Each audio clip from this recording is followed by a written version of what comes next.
এনটিভির প্রিয় দর্শক, কি কথা তাহার সাথে এই অনুষ্ঠানে আপনাদেরকে স্বাগত জানাচ্ছি।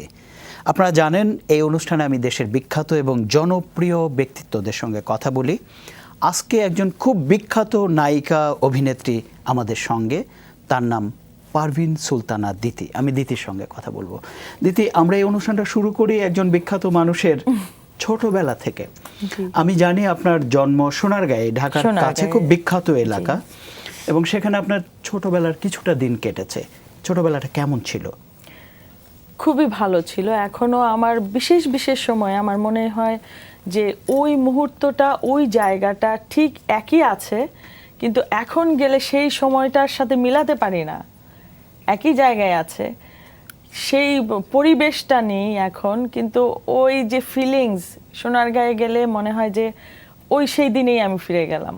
এখানেই তো আমি বসে এই পেয়ারা গাছে চড়তাম, এই ঘাটে আমি গোসল করতাম, এদিক দিয়ে দৌড়ে দৌড়ে পালিয়ে যেতাম আমাকে যখন মারতে আসতো আমার দাদি। খুব দুষ্ট ছিলাম আমি। এবং আমার ভাই বোনদের মধ্যে মানে সবচাইতে বেশি মার খেয়েছি আমি। মানে দাদি মারটা দিতেন বেশি? আমার ফ্যামিলিতে মানে হেড অফ দ্য ফ্যামিলি ছিলেন আমার দাদি। আমার বাবা মা জীবনেও কিছু বলেননি, কিন্তু দাদিকে প্রচন্ড ভয় পেতাম। তিনি মারা গেছেন। আপনারা 3 বোন 4 ভাই, আপনি ভাই বোনদের মধ্যে পঞ্চম এবং বোনদের মধ্যে দ্বিতীয়। তো এই যে দুষ্টুমি করার ব্যাপারটা কিরকম চরম পর্যায়ের, মানে কি গাছে চড়া বা ওগুলা তো মানে অসম্ভব রকমের একটা মানে ডান পিটে যাকে বলে এক নাম্বার ছিলাম আমি। আমি প্রতিদিনই মার খেতাম। এমনও হয়েছিল যে পুকুরে নামলে আমার আর খেয়াল থাকতো না যে আমি কখন নেমেছি কখন উঠবো। প্রতিদিনই একই পুকুর পাড় দিয়ে আমার দাদি ঢিল কতগুলা নিয়ে ঢিলাতে ঢিলাতে দেখা যেত যে আমার দম বন্ধ হয়ে আমি ডুবেই যাচ্ছি। এত পানিশমেন্ট খেতাম। তারপর আজান পড়ে গেছে মাগরিবের, নিয়ম ছিল যে যেখানে খেলতে যাও, গোল্লা ছুট, তারপর কানামাছি, এগুলা খেলতাম সব গ্রামের ওদের সঙ্গে। তো ওই রাত হলেও ভুলে যেতাম যে আমাকে মাগরিবের আজানের আগে যেতে হবে। তো অনেক রাত কেটেছে আমার, অনেক রাত পর্যন্ত আমি গাছের, আমাদের বিরাট বড় বাড়ি, মানে বাগান বাড়ি আমাদের, তো পেয়ারা গাছের উপর অনেক রাত আমি কাটিয়েছি। হোল নাইট না হলো, ভয়াবহ ব্যাপার দেখে। কিন্তু এখন যদি বলেন যে আমাকে ওই রাস্তা দিয়ে একটু অন্ধকার হলে যেতে হবে, আমি তখনই হার্ট ফিল করব। কিন্তু ওখানে অনেক রাত পর্যন্ত থেকেছি। দিদি, আপনি 71 সালের এই সময়টাতে আপনি বোধহয় সোনারগাঁয়ে তার আগে ক্লাস 1-এ পড়তেন। 71-এর সময় আপনার 2-তে পড়বার কথা, সেই সময়টা বোধহয় আপনার পড়াশোনা হয়নি। এই সময়টা নিয়ে আমি একটু জানতে চাই, মুক্তিযুদ্ধের কি স্মৃতি আপনার আছে ওই বয়সের? মুক্তিযুদ্ধের আমরা তো অত কিছু বুঝতাম না। হঠাৎ হঠাৎ মনে হতো যে এই চিল্লাচিল্লি করছে, দৌড়াদৌড়ি করছে। তো একদিন আমার মনে আছে, আমাদের পাকা বাড়ি, ছাদ আছে, ছাদে পুরোনো দিনের বাড়ি, তো ছাদের কার্নিশগুলো বেশ চওড়া চওড়া। তো একদিন হঠাৎ করে মাকে খুঁজে পাচ্ছি না, দৌড়ে ছাদে উঠলাম, উঠে দেখি আমার মা কার্নিশের উপর দাঁড়িয়ে এরকম করে তাকিয়ে আছে, মানে গলা বাড়িয়ে কিছু দেখবার চেষ্টা করছে। কারণ আমার বাড়ির সামনে বিরাট একটা পুকুর, পুকুরের পরে হলো লিচু বাগান, বিরাট বড় লিচু বাগান, ওর পরে হলো একটা লম্বা সরু রাস্তা, থানার রাস্তা বলে ওটাকে, মেইন রোডে যাওয়ার জন্য। ওই দিকে তাকিয়ে আছে, বুঝতে পারছিলাম না। আর আমিও দাঁড়ালাম, আমি তো কিছু দেখতে পাচ্ছি না, আমি তো একদম মায়ের এই হাঁটু পর্যন্ত পড়ে আছি। তারপর দেখি মার চোখ পানি মুছছে। তখনও কিছু বুঝি না, আমাদের কিছু বলা হয় নাই। অনেক দিন পরে দেখি আমার বড় ভাই একদম গায়ে আঁচড় টাচড় মাখিয়ে, পুরা গায়ে আঁচড় কাটা। আমার ভাই সেদিন মুক্তিযুদ্ধে গিয়েছিলেন এবং আমরা কেউই জানতাম না। আর যেদিন দেখা করতে এসেছিলেন সেই দিনও এত শর্ট টাইমের জন্য উনি এসেছিলেন যে গায়ে চাদর পরে, পুরো শরীরটা কাটা কাটা ছিল, ধান ক্ষেত দিয়ে সাঁতার কেটে বোধহয় এসেছিলেন। তো ওই 2টা স্মৃতি আমার মনে আছে, আর কিছু মনে নেই। এরপর তো ঢাকায় চলে আসা, ঢাকায় এসে পড়াশোনাটা শুরু করলেন কোথায়? ঢাকায় কোন স্কুল থেকে? লিটল এঞ্জেল স্কুল আজিমপুরে আমি ক্লাস 2-তে ভর্তি হই। কারণ এর মাঝখানে আরেকটা ছোট্ট গল্প রয়ে গেছে। দেশ স্বাধীন হলো, সোনার বাংলা গানটা সবার মুখে মুখে। তো আমার বড় বোন গান করতেন, বড় বোনের জন্য টিচার রাখা হয়েছিল এবং ওনার হারমোনিয়াম তবলা সবই ছিল, বাট আমি অ্যালাউড ছিলাম না ওগুলা ধরতে। আচ্ছা, আমি দরজার পাশে দাঁড়িয়ে সবসময় শুনতাম কি গান শিখছে, তো শুনতাম। সোনার বাংলা গানটা যখন সবার মুখে মুখে, হঠাৎ একদিন দেখলাম যে যেই ঘরটিতে বসে গান শিখে বা ওইখানে হারমোনিয়াম থাকে, আমার অত কিছু মনে নেই, এইটুকু মনে আছে যে হারমোনিয়াম ধরতে যেহেতু আমরা অ্যালাউড ছিলাম না, আমরা ছোট, তো লুকিয়ে লুকিয়ে আমার এক বান্ধবী ছিল, ওর নাম ছিল নাজমা, ওকে বলেছি, কারণ হারমোনিয়ামটা আমি 2 হাতে টানতে পারতাম না, অত দূরে পাম দেওয়ার ইয়েটা, হাওয়া দেওয়ার, ওকে বলেছি তুই একটু পাম দে, আমি সামনে দিয়ে বাজাই। তো এটা কিন্তু একটা মিরাকল ব্যাপার ছিল তখনকার যুগে। এখন হারমোনিয়াম বাজানোটা কোনো বিষয়ই না। আর ওই হারমোনিয়াম বাজানোটা একবারে আমি সোনার বাংলা গানটা আমি উঠিয়ে ফেলেছিলাম। আচ্ছা, তো বিস্ময়কর ব্যাপার তো মানে দেখে। সাংঘাতিক। এবং আমাকে বিশ্বাস করবে না, আমার ছোটবেলায় সোনারগাঁয়ে দূর দূরান্ত থেকে আমাকে দেখতে আসতো, বলে নাম দিয়েছিল, আমার তো নাম ছিল বেবি পারভিন, এখনো সোনারগাঁয়ে বেবি পারভিন নামেই পরিচিত সোনারগাঁয়ে। সেই বেবি পারভিনকে দেখার জন্য সেই দূর দূরান্ত থেকে আসতো, বলতো যে এত গড গিফটেড কিছু, মানে হাওয়া দিতে পারে না যেই মেয়ে, সেই মেয়ে হারমোনিয়াম বাজায় সোনার বাংলা গানটা পুরো আমি একবারে উঠিয়ে ফেললাম। তারপরে আমাদের টিচার আসলো টেস্ট করার জন্য যে তুমি অন্য কোনো গান তুলতে পারো কিনা। আমি বললাম আমাকে শিখিয়ে দেন, আমি একবারে তুলতে পারবো। আমাকে জাস্ট সুরটা তুলে দিত আর আমি একবারে বাজাতাম গাওয়ার সঙ্গে, কখনো শিখিনি। এটা কিন্তু সত্যি খুব অবাক হওয়ার না, মতো তখনকার ঘটনা। সময় অবশ্যই, তখনকার কেন, এখনকার জন্য এটা তো আমার একটা অবশ্য idea চট করে নেই। দেখে একটা গান তুলে ফেলার তো যেমন কঠিন আমার কাজ। বাচ্চারা তখন এখনো পারে না হারমোনিয়াম বাজাতে, বা ওনারা ট্রাইও করে না।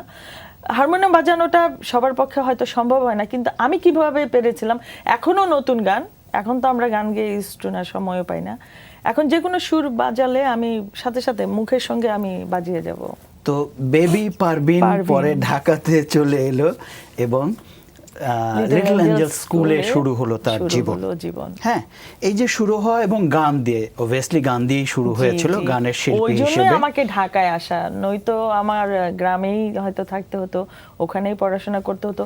যেহেতু আমার মধ্যে একটা কিছু দেখতে পেরেছিলেন আমার প্যারেন্টস যারা ছিলেন, ওনারা আমাকে ঢাকায় আজিমপুরে, আমার মামা তখন কেবল ইপিসিএস পাশ করে উনি একটা ফ্ল্যাট পেয়েছেন আজিমপুর কলোনিতে, তখন উনি বিয়েও করেননি। সেই সময়টাতে আমাকে ঢাকায় রাখা হলো, এত ছোট বয়স ছিল তখন আমার দাঁতও পড়েনি। আমার মনে আছে রেডিওতে প্রথম আমি গান করেছি, প্রজাপতি প্রজাপতি কোথায় পেলে ভাই এমন রঙিন পাখা।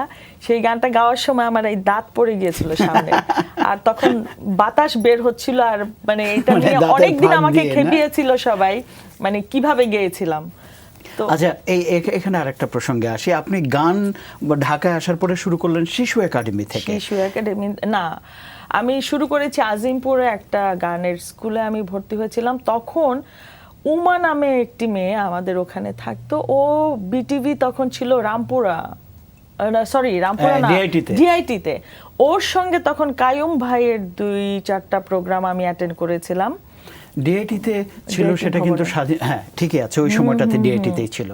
তো সেখান থেকে আপনি গান করতে গিয়েছিলেন বিটিভিতে? হ্যাঁ, তখন আলোর পায়রা বলে একটা প্রোগ্রাম ছিল, ওখানে আমি 2-4 বার প্রোগ্রাম অ্যাটেন্ড করেছি। তারপরে হঠাৎ করে ওই টেলিভিশন ভবন রামপুরাতে তারপরে যখন আসলো, তখন আমার এজটা এমন একটা অবস্থায় ছিল না, ছোটদের প্রোগ্রামে যেতে পারি না বড়দের প্রোগ্রামে, এই জন্য আমাকে আবার গ্রামে ব্যাক করতে হলো। কিন্তু কথা হচ্ছে ঢাকায় এসে পড়ার পরে আপনি আবার গ্রামে ব্যাক করলেন, কিন্তু তার আগে আপনি টেলিভিশন রেডিওতে 2-1টা প্রোগ্রাম করে ফেলেছেন। অনেক করেছি, এবং তখন তো অভিনয়ের কথা ভাবেননি? কখনোই না। তাহলে এই যে গানের শিল্পী হওয়ার ব্যাপারটা থেকে অভিনয়ের জগতে আসার ব্যাপারটা কিভাবে হলো? আসলে গানের ব্যাপারে আমার ফ্যামিলির একটা ধারণা ছিল, আমি বোধহয় মানে অ্যাটলিস্ট লতা মঙ্গেশকর না হতে পারলো, বাংলাদেশের সাবিনা ইয়াসমিন, রুনা লালার মতো তো হতেই পারবো, এরকম একটা ধারণা ছিল। তো সেইভাবে আমি গানের প্রতি, আমার পড়াশোনার দিকে খুব একটা মন ছিল না, গানই গেয়ে যেতাম, গানের জন্য পাগল ছিলাম। তো আমার মনে আছে আমাকে কাঁধে করে নিয়ে যেত গান গাইতে, তখন সব স্বাধীনতা দিবস আসুক, 21শে ফেব্রুয়ারি আসুক, যে কোনো অকেশনাল আমাদের ডেগুলা যেগুলা থাকে, আমাকে গান গাওয়ার জন্য এত দূর দূরান্ত নিয়ে যেত। বেবি পারভিনকে ছাড়া প্রোগ্রামই হবে না, গানই হবে না, ফাংশন হবে না।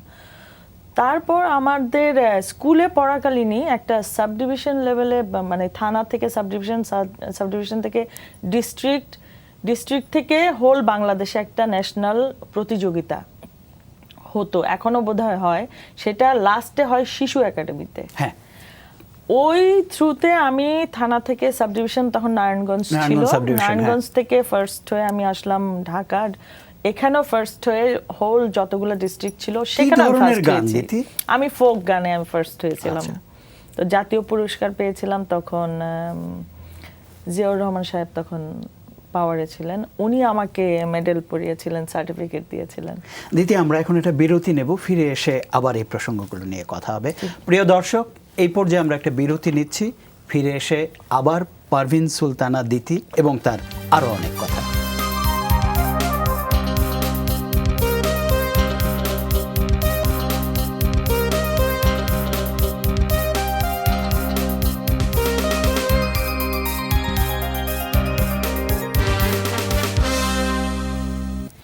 দর্শক, আমরা আবার ফিরছি পারভিন সুলতানা দিতির কাছে। দিতি, আমি জানতে চাচ্ছিলাম মানে গানের জগৎ থেকে অভিনয়ের জগতে আসার ব্যাপারটা কিভাবে ঘটলো? সব কিছুর পেছনে এই ছোট্ট ছোট্ট একটা করে স্টোরি আছে। আমি মেট্রিক পাস করলাম, তখন আমি অলরেডি জাতীয় পুরস্কার পেয়েছি গানে। তারপর আমি কালচারাল ডেলিগেশনে আমি পাকিস্তান, নেপাল, শ্রীলঙ্কা, ইন্ডিয়া ঘুরেও এসেছি। ঠিক সেই সময় আমার চুলগুলা ছোট ছোট ছিল। তখন আমি ওই যে ন্যাশনাল অ্যাওয়ার্ডের সময় নারায়ণগঞ্জে আমি কয়েকদিন গানের জন্য গিয়েছিলাম কম্পিটিশনে। তখন আপনার লোকমান হোসেন ফকির, উনি মারা গেছেন, উনি নারায়ণগঞ্জে থাকতেন, উনি তখন গান শিখাতেন। তো উনি ওনারা আমাদের কম্পিটিশনে যাচ্ছিলেন, আরো ঢাকা থেকে সব বড় বড় ওনারা গিয়েছিলেন। উনি তখন বলল, তুমি তো গ্রামে থেকে তোমার কিছু হবে না, তুমি এখানে এসে কিছুদিন প্র্যাকটিস করো ন্যাশনাল অ্যাওয়ার্ডে যাওয়ার জন্য। তারপর ওখানে যখন করি তখন আপনার গান ওনার দল থেকে কোরাস গান কিছু আমরা টেলিভিশনে তখন দেশাত্মবোধক গান করি। ঠিক সেই সময় আল মনসুর সাহেব, তখন উনি ওই যে হীরামন অনুষ্ঠানটি করতেন, তো লাইলি মজনু নাটকটি করবে তখন। ওই লাইলি খুঁজতে খুঁজতে উনি তখন, আমি তখন ধানমন্ডি 32 নম্বরে থাকি, খালার ওখানে। তো ওই লাইলি মজনুর জন্য উনি খুঁজছিল। এখন আমার নামও কেউ বলতে পারে না, কারণ কোরাস গানের মধ্যে নাম খুঁজে বের করা তো মুশকিল। আমি তখন অবশ্য সলো প্রোগ্রামও করেছি কিছু, কিন্তু ওইটা হয়তো ওনার খেয়ালে ছিল না। তো উনি ওই মাঝে মাঝেই দেখাতো গানগুলা, লাল শাড়ি পরা অনেকগুলো মেয়ের সঙ্গে আমি গান গাচ্ছি। তো উনি তখন লোক লাগালো যে ওই গালে তিলালা মেয়েটাকে খুঁজে বের করো। নাম বলতে পারে না, বলে যে গালে তিল আছে ওই মেয়েটাকে খুঁজে বের করো। তো উনি খুঁজতে খুঁজতে তারপরে খুঁজে খুঁজে বের করলো। আমি তখন 32 নম্বরে থাকি। উনি অফার দিল। আমি বললাম যে ভাই, আমি তো গানের শিল্পী, আমি তো অ্যাক্টিং করতে পারবো না। উনি বললো, তোমার অ্যাক্টিং করার দরকার নেই, তুমি ক্যামেরার দিকে তাকিয়ে থাকলেই হবে। আমি বললাম, এটা কি হলো নাকি? তাকিয়ে থাকলে ডায়লগ বলবো কিভাবে? বেলাল ভাই, মানে আল মনসুর তো এইভাবেই কথা বলেন। ভাই, তুমি তাকিয়ে থাকলেই হলো। তো এখন আমরা যারা আমার কোয়ার্টিস্ট ছিলেন তারা এখনো খেপায় আমাকে, যখন আমি ওইটাতে রাজি হয়েছি নায়কের হাত ধরতে হবে, আমি হাত দেইনি, আমার হাত ধরতে পারবে না। তখন দিলারা আন্টি, আমার মা ছিলেন, মায়ের করেছিলেন, ওনার হাত দিয়ে ওই নায়কের হাতের ক্লোজ আপ নিয়েছে। তারপরে পায়ে মল পরা হেঁটে যাচ্ছে, আমি পা দেখাবো না। কি যে অদ্ভুত ধরনের স্টোরি আছে। আচ্ছা, এইভাবে শুরু হলো টেলিভিশন জীবন। হ্যাঁ, তারপরে টেলিভিশনে আপনি এখনো পর্যন্ত টেলিভিশনে আছেন, কিন্তু মাঝখানে অনেকগুলো দিন আপনি আমাদের চলচ্চিত্রের সঙ্গে যুক্ত ছিলেন, এবং আমি যতদূর জানি আপনি 107টা ছবিতে অভিনয় করেছেন। চলচ্চিত্রের সঙ্গে যুক্ত হওয়া কিভাবে ঘটলো? আমি যখন লাইলি মজনু নাটকটা করি তখনও আমার প্রচুর ফিল্মের থেকে অফার এসছে, তখন হেসে উড়িয়ে দিতাম। ফিল্ম তো প্রশ্নই ওঠে না, নাটকই করতে দিচ্ছিল না। মানে উনি তো নাছর বান্দা বেলাল ভাই, উনি করাবেনই লাইলি আমাকে, আর আমার ফ্যামিলি থেকে দিবেই না নাটকে। তুমি গান করো, দ্যাটস ইট, আর কিছু করার দরকার নেই, পড়াশোনা করো। আর আমার কিন্তু খুব একটা শখ ছিল না, মানে অভিনয়ের দিকটা খুব শখ ছিল না, ভাবিনি। আর আমি ওটাকে ভয় পেতাম, যে শখ ছিল মানে দেখতে ভালো লাগতো, কিন্তু আমি কখনো নায়িকা হব এটা আমার কখনো ড্রিম ছিল না। তারপর আপনার উনি ওনার নাটকের পর ফখরুল আবেদিন সাহেবের একটা নাটক করেছিলাম, দুলাল ভাইয়ের একটা নাটক করলাম, ইমিটেশন, ওটা একটা মডেল মেয়েকে নিয়ে স্টোরিটা ছিল, বেশ সুন্দর ছিল। ওইটা করার পর তো আরও প্রচুর ছবির অফার আসলো, তো কিছুতেই করব না না না, মাথায় নেই না। হঠাৎ করে আমার ইন্টারমিডিয়েট পরীক্ষা শেষ হলো, আমি তখন লালমাটিয়া কলেজে অ্যাডমিশন নিলাম, কারণ আমার 32 নম্বর থেকে আসা যাওয়ার প্রবলেম ছিল। এই সময় হঠাৎ করে আমি ময়মনসিংহ মেডিকেল কলেজে আমার কাজিন পড়তো, ওর এখানে বেড়াতে গেছি, টিভিতে দেখাচ্ছে নতুন মুখের সন্ধানের অ্যাড। তখন কিন্তু অলরেডি আমার অনেক ফ্যান হয়ে গেছে, দুটো ভালো ভালো নাটক করেছি, তারপর গান করছেন, সবকিছু মিলিয়ে অনেক ফ্যান হয়ে গেছে।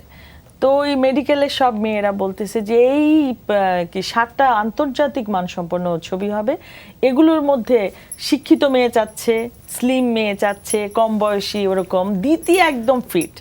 তারপরে আরেক দল বলছে না না ও যে শুকনা, আমি একদম শুকনা ছিলাম তখন, বলে যে ও যে শুকনা ওকে নায়িকা হিসেবে একদমই দেখবে না, বলে কি ওর চেহারা দিয়ে ওকে না এরকম করতে। আচ্ছা দেখি তো হয় কিনা। ওরাই কিন্তু আমাকে জোর করে ওখান থেকে, ময়মনসিংহ আমি জীবনে একবারই গিয়েছিলাম, ওই আমার মনে আছে ময়মনসিংহ চরপাড়া একটা স্টুডিওতে নিয়ে ছবি তুলে ওরাই পাঠিয়ে দিল। তারপর তো তিনবার আমার বাসায় ইন্টারভিউ কার্ড এসছে, চিঠি এসছে রেজিস্ট্রি করে। আমি একবারও এফডিসিতে যাইনি ইন্টারভিউ দিতে, কারণ আমার ওরা পাঠিয়েছে, ওদের জানার ইচ্ছা ছিল যে আমাকে সিলেক্ট করে কিনা। তো আমাকে সিলেক্ট করেছে মনে হয়, বোঝা গেল, দ্যাটস ইট। কিন্তু ইন্টারভিউ হতে হতে, বাছাই যাচাই হতে হতে হতে 29 জনের মধ্যে, কত হাজার ছিল তখন, 12,000 বোধহয় ক্যান্ডিডেট ছিল, ওর মধ্যে বাছাই করতে করতে 29 জন যখন এসছে, তখন আমার বাসায় তখন দিলীপ বিশ্বাস সাহেব, তারপর সালাউদ্দিন জাকি, আজিজুর রহমান, আরও যারা যারা তখনকার বড় বড় ডিরেক্টর ছিলেন আমার বাসায় গেলেন, বলে যে এই মেয়েটিকে নাকি, তখন আমাদের এমডি যিনি ছিলেন শাহাবুদ্দিন সাহেব, উনি বলেছে এই মেয়েটাকে খুঁজে বের করো। ছবি পাঠিয়েছে অথচ একদিনও যোগাযোগ করেনি বা আসেনি, একটা খবর নাও। তখন অ্যাড্রেস ছিল আমার এই বাসার, গিয়ে তো আমাকে চিনতেই পারে না, চেহারা দেখে মনে করেছিল বড় সড়ো কেউ। আমার মনে আছে একটা স্কার্ট পরা ছিলাম ব্রাউন কালারের, আর একটা ব্লু কালারের টপ পরা ছিলাম। যদিও আমি তখন বিয়ে পড়ি, কিন্তু মানে দেখতে খুবই ছোট ছিলাম, লম্বা হ্যাংলা ছিলাম। তারপরে এইভাবে প্রথম ছবিতে আসা, প্রথম ছবি কোনটা? প্রথম ছবিতে এটা আসা না, তাহলে ওনারা আমাকে নিয়ে এসেছিল ঠিকই, কিন্তু আমি ছবি করিনি। আচ্ছা। তো ওনারা আমাকে বলল যে একদিন দাওয়াত দিল যে 29 জনের মধ্যে ওনারা একটু সবাই একসাথে বসে ইয়ে করবে। তো এরকম ক্যামেরা, চারিদিকে ক্যামেরা ফিট করে এরকম একটা স্টেজের মতো করে, মানে এক ধরনের অডিশন নেওয়া আর কি, ওরকম সবাইকে, ওরা অলরেডি সিলেক্টেড। তা আমাকে ডেকেছে, বলে যে ওই চিঠিতে লেখা ছিল 2 লাইন আবৃত্তি করতে হবে, অ্যাক্টিং করতে হবে, নাচ করতে হবে। আমি বলছি আমি এগুলা কোনোটাই পারি না। বলে কি তাহলে তুমি কি পারো? আমি বললাম আমি গান গাইতে পারি, 2 লাইন গান গেয়ে শোনাও। ওই 2 লাইন গান গেয়ে, আমার মনে আছে যে আমি তো তখন খালার বাসায় থাকি, পরের উইকে আমার তো কোনো ছবিও, কোনো সাংবাদিকরা আমাকে খুঁজতে খুঁজতে আমাকে কোনো ট্রেস করতে পারেনি। তারপরের সপ্তাহে পুরা কাভারেজ আমার ছবি, আর আমার বাড়ি থেকে আমার দাদি নিয়ে আসছে আমাকে ধরে নিয়ে যেতে, নায়িকা। তারপরে তো ছবি করতে দিল না। হঠাৎ করে একদিন পত্রিকাতে দেখলাম যে সেন্সর বোর্ড গঠন হয়েছে, দেখলাম যে আমার কাছে এখন আমি পরবর্তীতে যে ধরনের ছবিগুলো করেছি সেই ধরনের ছবির অফার আসছে। আচ্ছা আচ্ছা, বাণিজ্যিক ছবি, একেবারে কমার্শিয়াল মুভির নায়িকা হিসেবে আমাকে অফার দিচ্ছে। তা আমার খালা তখন বলল যে না, পত্রিকাতে তো লেখা ছিল যে আন্তর্জাতিক মানসম্পন্ন আলাদা কিছু ছবি হবে, 7টা ছবি, তার মধ্যে ও হয়তো একটা করতে পারে, এগুলো তো করবেন, এগুলো গতানুগতিক যেসব ছবি হয়। তো এর জন্য আমাকে করতে দেওয়া হয়নি। তখন কিন্তু আমাদের সাথে যারা এসছে তারা সবাই ছবি করছে, 1984 এর কথা, 84 এর কথা। হ্যাঁ, তারপর 85-এ দেখলাম যে সেন্সর বোর্ড গঠন হলো। তারপর মুক্তিযুদ্ধের উপর আমি প্রথম একটা ছবিতে সাইন করেছিলাম, যে অনুদানের ছবি ছিল। উদয়ন চৌধুরী, ইসমাইল মোহাম্মদ, আমি চিনতাম তাকে, স্ক্রিপ্টরাইটার ছিলেন। উনি আমার বাসায় লোক পাঠালেন যে এই একটি ছবি মেয়েটি করতে পারে, মুক্তিযুদ্ধের উপর, কোনো কমার্শিয়ালি তেমন কিছু নেই, নাচ গান নেই, গান আছে, নাচানাচির কিছু নেই, বা ড্রেস আপ ভালো থাকবে, অনুদানের ছবি। তো এটাতে কি মনে করে আমি রাজি হয়ে গেলাম। কি নাম ছিল সেই ছবির? ডাক দিয়ে যাই। ডাক দিয়ে যে ছবিটা রিলিজ হয়নি বোধহয় পরে, হয়নি, না? এই ছবির নায়ক ছিলেন কিন্তু আফজাল ভাই। আফজাল ভাই, হ্যাঁ মানে আমাদের আফজাল হোসেন, আপনার আফজাল ভাই। আফজাল ভাই নায়ক ছিলেন। তো ওটাও একটা কারণ ছিল করার, আফজাল ভাইকে আমি এত ফ্যান, আমি ওনার সাথে অ্যাক্টিং করবো, ঠিক আছে। তো এটাও একটা বিষয় ছিল তখন। তো এই ছবি শুরু করেছিলাম এবং শেষ পর্যায়ে গিয়ে এই ছবিটার কাজ করতে করতে আমি সব বড় বড় ডিরেক্টরদের ছবির অফার আসলো। সেকেন্ড ছবির অফার আসলো নারায়ণ ঘোষমিতা। তো আমি করব না এসব ছবি। তো দাদা বললেন যে তোমার তো ভাগ্য অনেক ভালো যে এই ধরনের ডিরেক্টররা, তারপরে তখনকার যত বড় বড় নির্মাতারা ছিলেন, তখনকার যত বড় বড় নির্মাতারা ছিলেন, যেমন মারা গেছেন অনেকে, সবার ছবির অফার একই সময় আসলো। দিতি, আমরা অনুষ্ঠানটার একেবারে শেষ পর্যায়ে, আপনার সঙ্গে আরো অনেক কথা আমাদের বলা দরকার, কিন্তু মূল অনেকগুলো জিনিস আমরা এর মধ্যে জেনে ফেলেছি। আমরা অনুষ্ঠানটার শেষ পর্যায়ে, আপনি 107টা ছবিতে সেইভাবে শুরু করে প্রথম ছবি রিলিজ হয়নি, আফজালের সঙ্গে করার কথা ছিল, রিলিজ হয়নি। তারপরে আপনি 84 সাল থেকে এই পর্যন্ত 107টা ছবিতে অভিনয় করেছেন, প্রচুর নাটকে অভিনয় করছেন। সবকিছু মিলে আপনি খুব জনপ্রিয় একজন শিল্পী এই জগতের। কিন্তু আপনি যে দিয়ে শুরু করেছিলেন, যা দিয়ে গান, সেই গান থেকে আপনি গানের মধ্যে আপনি আর থাকেননি। কিন্তু আমি জানি আপনি এখনও মাঝে মাঝে গান করেন, ঘরে করেন, অনুষ্ঠানে হয়তো করেন না, কিন্তু আমাদের দর্শকদের জন্য আজকে আপনার 2 লাইন গান হলেও শোনাতে হবে। আপনার গানের মধ্য দিয়ে আমরা অনুষ্ঠানটা শেষ করতে চাই। আমি একটা ভিডিও অ্যালবাম বের করার চেষ্টা করছি, এর মধ্যে গান কিছু রেকর্ডিংও হয়ে গেছে। শুটিং করার সময় পাচ্ছি না, এর জন্য রিলিজ দিতে পারছি না। তো আমি যেহেতু ফোক গানে গানের শিল্পী ছিলাম, এখন যদিও খুব একটা গাওয়া হয় না, তো 2 লাইন গেতেই হবে, আপনি বলেছেন। আমার দাদি এই গানটি পছন্দ করতেন, আমার ছোটবেলায় অনেকবার গেয়েছি, এই গানটি আমি করছি। আমায় তোহরাতে কেনে ডাকে দিলি প্রাণ কোকিলা রে, আমায় তোহরাতে কেনে ডাক দিলি, নিভা ছিল মনের আগুন,